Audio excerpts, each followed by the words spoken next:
ఈ వీడియోలో మనం సబ్జెక్టివ్ ప్రొనౌన్స్ గురించి తెలుసుకుందాము. ఈ సబ్జెక్టివ్ ప్రొనౌన్స్ అనేవి ఇంగ్లీష్ లాంగ్వేజ్లో 7 ఉంటాయి. ప్రొనౌన్ అంటే ఏంటంటే నౌన్కి బదులుగా ఉపయోగించే పదాలను ప్రొనౌన్ అంటారు.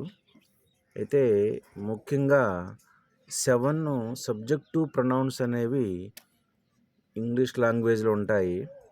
సబ్జెక్టివ్ ప్రొనౌన్స్ అని ఎందుకంటారంటే ఈ ప్రొనౌన్స్ని మనం సబ్జెక్ట్గా వాడినప్పుడు వాటిని సబ్జెక్టివ్ ప్రొనౌన్స్ అంటారు.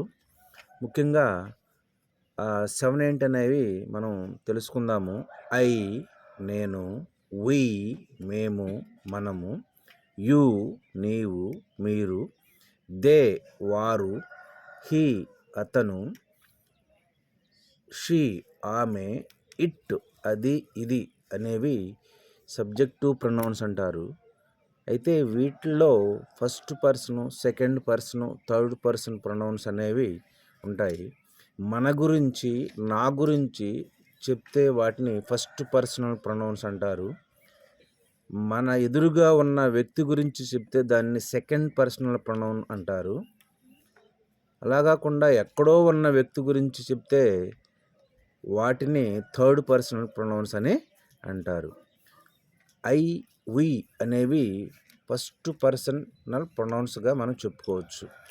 యు అనేది సెకండ్ పర్సనల్ ప్రొనౌన్గా చెప్పుకోవచ్చు.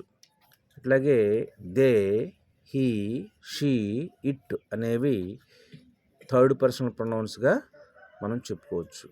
అయితే వీటిల్లో సింగులరు, ప్లూరల్ అని ఉంటాయి. సింగులర్ అంటే ఒకే ఒక్క వస్తువు గురించి కానీ ఒకే ఒక్క మనిషి గురించి కానీ చెప్తే దాన్ని సింగులర్ ప్రొనౌన్ అంటారు.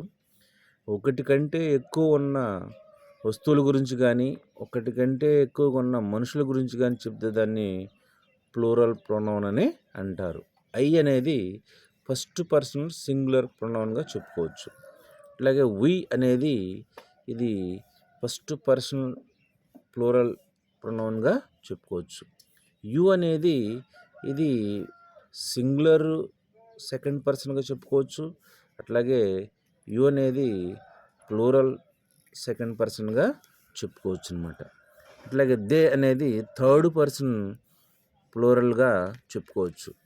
హీ, షీ, ఇట్ అనేవి థర్డ్ పర్సన్ సింగులర్గా చెప్పుకోవచ్చు. ఇంగ్లీష్ నేర్చుకోవాలి అనుకునే వారికి కంపల్సరీ ఈ 7 సబ్జెక్టివ్ ప్రొనౌన్స్ తెలిసి ఉండాలి. నేర్చుకోవడానికి ప్రయత్నం చేయండి. Thank you for watching this video.